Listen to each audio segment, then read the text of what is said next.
My dear students, आज हम लोग एंगुलर जेएस के बारे में जानेंगे कि एंगुलर जेएस क्या होता है, इसका क्या क्या प्रयोग है, इसको कब डेवलप किया गया तथा इसके क्या क्या एडवांटेज हैं, इसके क्या क्या लाभ है, इससे हम लोग क्या क्या कर सकते हैं, एंगुलर जेएस होता क्या है। तो वीडियो मैं शुरू करने वाला हूँ केवल एंगुलर जेएस के बारे में, एंगुलर जेएस के डेवलपमेंट तथा उसके एडवांटेज के बारे में कि उसके कौन कौन से लाभ है। एंगुलर जेएस का प्रयोग कहाँ पर किया जाता है? एंगुलर जेएस का प्रयोग वेबसाइट डेवलप के लिए, डिज़ाइन के लिए हम लोग प्रयोग करते हैं। एंगुलर जेएस कब डेवलप किया गया और किसके द्वारा डेवलप किया गया, सबसे पहले ये सब देखा जाए।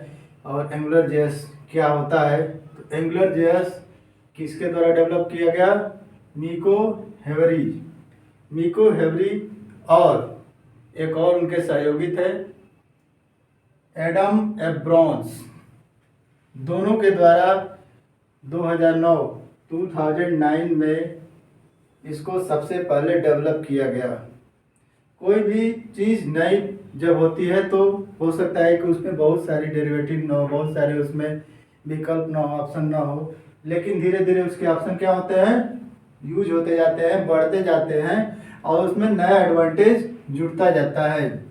तो इनको डेवलप किया गया किसके द्वारा? मिको हेवरी और एडम एब्रॉन के द्वारा 2009 में। लेकिन इस समय किसके द्वारा मेंटेन किया जा रहा है? गूगल के द्वारा। इस समय गूगल के द्वारा हम लोग इसको मेंटेन कर रहे हैं। यानी एंगुलर जेएस किसके द्वारा मेंटेन किया जा रहा है? गूगल जाके सबको पता है गूगल क्या है। Angular JS is a structural framework for dynamic web application.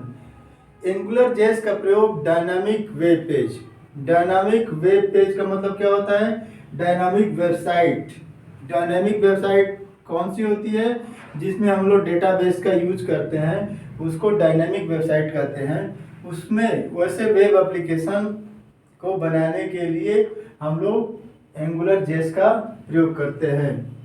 ठीक है, तो ये चीज़ तो हम समझ गए कि किसके द्वारा डेवलप किया गया, कब किया गया और वर्तमान में किसके द्वारा यह गवर्न हो रहा है, किसके द्वारा यह सही किया जा रहा है, या कोई प्रॉब्लम आ रही है तो किसके द्वारा देखा जा रहा है? गूगल के द्वारा।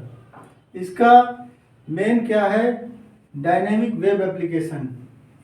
एंगुलर जेएस का मुख्य उद्देश्य क्या है? डायनेमिक वेब एप्लीकेशन बनाने के लिए किया जाता है। कोई भी अगर स्क्रिप्ट है या कोई भी चीज़ टेक्निक है, अगर वह बढ़ती है तो वो धीरे धीरे ही डेवलप करती है और उसका जितना ज़्यादा प्रयोग होगा उसका डेवलपमेंट उतना ही ज़्यादा होता है। तो अब हम देखते हैं कि एंगुलर जेएस का एडवांटेज क्या है, एंगुलर जेएस का लाभ क्या है, एंगुलर जेएस का क्या मेन उद्देश्य है, क्यों इतना पॉपुलर है, क्यों इतना यूज किया जाता है। सबसे पहला एडवांटेज क्या है? It is the open source framework. Open source या ओपन सोर्स जो होता है, इसका मतलब होता है कि यह किसी भी प्लेटफॉर्म पर रन कर जाएगी और किसी भी लैंग्वेज के साथ यह रन कर जाएगा। यह ओपन सोर्स है, ओपन सोर्स फ्रेमवर्क है। सबसे पहला इसका एडवांटेज क्या है? ओपन सोर्स फ्रेमवर्क, यानी इसको स्पेशल कोई सॉफ्टवेयर की आवश्यकता नहीं पड़ती है, किसी प्रकार की और एप्लीकेशन की आवश्यकता नहीं पड़ती है। यह क्या है? ओपन सोर्स फ्रेमवर्क होता है। ठीक है, इसके बाद नेक्स्ट एडवांटेज क्या है इसका? It works very fast because it works with Ajax के साथ काम करने की वजह से, एजेक्स के साथ टास्क करने की वजह से, वर्क करने के साथ इसकी स्पीड क्या हो जाती है? बहुत फास्ट हो जाती है, क्योंकि यह उन्हीं चीज़ों को दिखाता है जिनकी आवश्यकता होती है, और जिनकी आवश्यकता नहीं होती है उन चीज़ों को डिस्प्ले नहीं करता है, उन चीज़ों को हटा देता है, डिस्प्ले उनका करता ही नहीं है। ठीक है, इट्स वर्क वेरी फास्ट, यह बहुत तेज कार्य करता है क्योंकि एजेक्स के साथ जुड़ा हुआ है, एजेक्स के साथ यह कार्य करता है।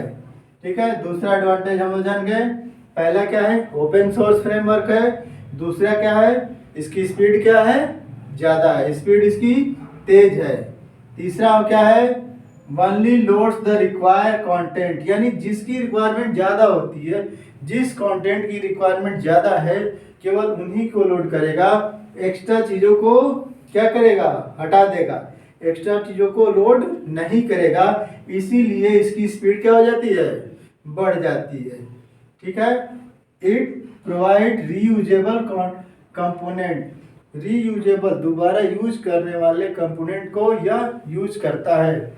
एक ही कंपोनेंट को यह कई बार यूज कर सकता है, एक ही कोड को यह कई बार अप्लाई कर सकता है। ठीक है, तो पहला, दूसरा, तीसरा। अब चौथा क्या है, all our work will be through JavaScript and HTML। जेस किसके द्वारा चलता है, HTML पर चलता है, और जावा स्क्रिप्ट के साथ भी यह अच्छी तरीके से कार्य करता है। ठीक है, यह जावा स्क्रिप्ट के द्वारा और HTML के साथ बढ़िया तरीके से कार्य करता है। इसके बाद अगला इसका क्या एडवांटेज है, it use single web page application. इसका मेन उद्देश्य क्या है, जेस का मेन उद्देश्य क्या है, जेस बनाने का, जेस का यूज करने का मेन उद्देश्य कि सिंगल पेज वेब एप्लीकेशन ये बनाता है, यह सिंगल पेज वेब एप्लीकेशन बनाता है, ओपन सोर्स है, वेरी फास्ट है, और रीयूजेबल कंटेंट करता है। यह जो कंटेंट आवश्यक नहीं है उसको डिस्प्ले नहीं करता है, जो उस समय जरूरी है उसी को यह डिस्प्ले करता है। HTML और जावा स्क्रिप्ट के साथ बढ़िया से काम करता है। तो इसका और मेन उद्देश्य क्या हो गया, it use single web page application. Single web page application बनाने के लिए हम लोग निश्चित रूप से JS का उपयोग करेंगे। इसके बाद अगला क्या है, it's help to add data and module directly with expression. ये अपने एक्सप्रेशन के साथ, हम जो एक्सप्रेशन वहाँ पर डालते हैं उसके साथ डेटा को क्या करता है, डायरेक्ट कंट्रोल करता है। डेटा और मॉड्यूल के साथ डायरेक्ट क्या करता है, हेल्प जुड़ता है। ठीक है, it help to add data, data को यह क्या कर सकता है, डायरेक्ट एक्सप्रेशन के साथ जोड़ सकता है। डेटा पर यह हम चाहेंगे तो डेटा पर इसके द्वारा कार्य कर सकते हैं। JS जो है डेटा पर कार्य करता है और डायरेक्टली एक्सप्रेशन देता है। जो भी एक्सप्रेशन होता है वह इस पर अप्लाई हो जाता है, डेटा पर डायरेक्ट अप्लाई करता है। It divides the code into modules, it's code is unique testable. यह अपने कोड को क्या करता है, मॉड्यूल में डिवाइड करता है, अपने कोड को छोटे छोटे मॉड्यूल में डिवाइड करता है, जिससे स्पीड क्या होती है, बढ़ जाती है। It code is unit testable. ठीक है, इसके कोड क्या होते हैं, छोटे छोटे प्रयोग में लाए जा सकते हैं। ठीक है, यह अपने कोड को क्या करता है, मॉड्यूल में चेंज करता है। छोटे छोटे मॉड्यूल में चेंज करने की वजह से स्पीड क्या होती है, इसकी बढ़ जाती है। It's help to use the code efficiently. यह कोड को तेजी के साथ प्रभावशाली बना सकता है, कोड को ज़्यादा यूजफुल बना सकता है, ज़्यादा इफेंसिव बनाता है, ज़्यादा वर्कफुल बनाता है। ठीक है, अगला क्या है, it's help to use the code efficiently हो गया। अगला है, developer can get more functionality with written short code. जो डेवलपर है, जो वेब एप्लीकेशन बनाता है, वह कोड के साथ तरह तरह के प्रयोग भी कर सकता है, जो इसकी सुविधा प्रदान करता है JS। ठीक है, it's provide data binding capacity with HTML। यह HTML के साथ बहुत अच्छे तरीके से डेटा की बाइंडिंग को सफल बनाता है। यह अच्छी तरीके से डेटा को HTML में डेटा को बाइंडिंग कर सकता है। ठीक है, तो एंगुलर JS के कुछ एडवांसेस में क्या है, सबसे पहले यह ओपन सोर्स है, यह वेरी फास्ट है, बहुत तेज कार्य करता है, यह वही कंटेंट यूज ज़्यादा जल्दी लोड करता है जिसकी रिक्वायरमेंट होती है, या कंपोनेंट्स को क्या करता है, रीयूजेबल कर सकता है, दोबारा प्रयोग कर सकता है, या जावास्क्रिप्ट और एचटीएमएल के साथ अच्छी तरीके से कार्य कर सकता है, या सिंगल वेब पेज एप्लीकेशन बनाने के लिए उपयोगी होता है, या डेटा और मॉड्यूल को डायरेक्टली एक्सप्रेशन देता है। इसके बाद यह अपने कोड को मॉड्यूल में डिवाइड करके और छोटे छोटे पार्ट का प्रयोग कर सकता है। It's help to use the code efficiently, यानी प्रभावशाली तरीके से अपने कोड को क्या करता है, प्रदर्शित करता है। Developer can get more functionality with written short code के द्वारा जो वेब डेवलपर है अपने कोड को अच्छी तरीके से फंक्शन में ला सकता है जेएस का प्रयोग करके।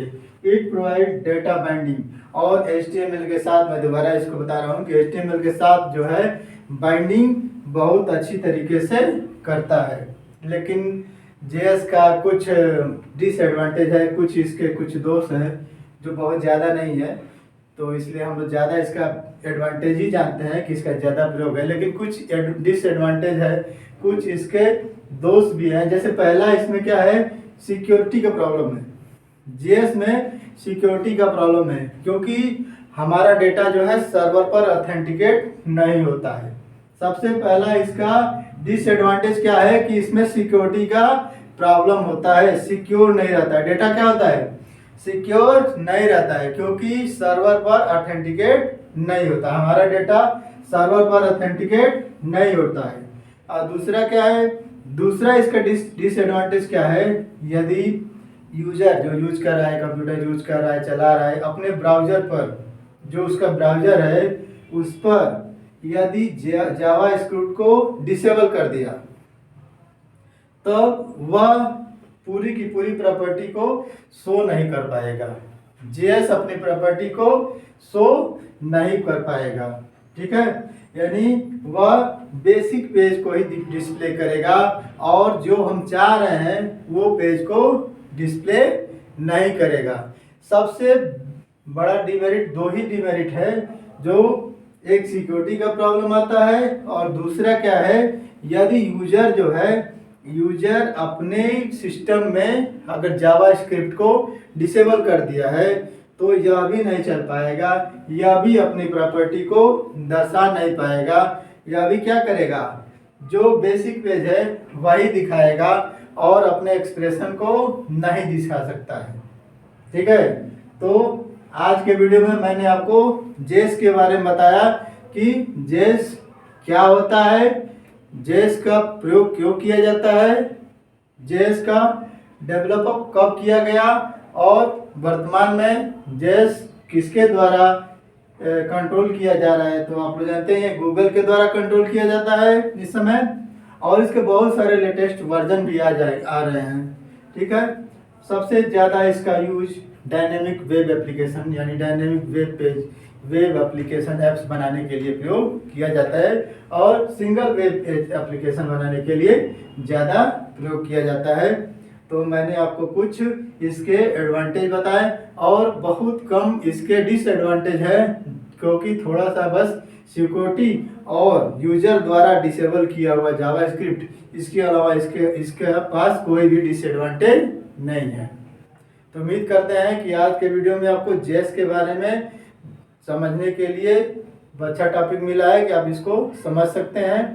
तो आज के वीडियो में मैं इतना ही कहूँगा कि यदि जेएस संबंधित आपको कोई क्वेरी है तो मेरे कमेंट बॉक्स में ज़रूर लिखें। यदि आप मेरे चैनल को सब्सक्राइब नहीं कर पाए हैं अभी तक किसी कारणवश, तो प्लीज़ ज़रूर सब्सक्राइब कर लीजिए, क्योंकि आपका सहयोग काफ़ी मिल रहा है मुझको और लोग तरह तरह के टॉपिक हमको दे रहे हैं ताकि मैं उसको वीडियो बना सकूं। और वर्तमान समय में भी बहुत अच्छा चल रहा है हम लोग का, और आगे भी मैं चाह रहा हूं कि जो भी टॉपिक हो, जो स्टूडेंट्स हैं जो अगर इसमें इस फील्ड में कुछ जानना चाह रहे हैं, कुछ क्वेरी करना चाहते हैं, कुछ पूछना चाहते हैं, तो मेरे कमेंट बॉक्स में ज़रूर टाइप करें, ज़रूर राइट करें जो भी आप इससे संबंधित चीज़ों को जानना चाह रहे हैं, ताकि मैं आगे कोई अगर वीडियो बनाऊँ तो उन चीज़ों का ध्यान रखूँ। तो आज के वीडियो में इतना ही। Thank you.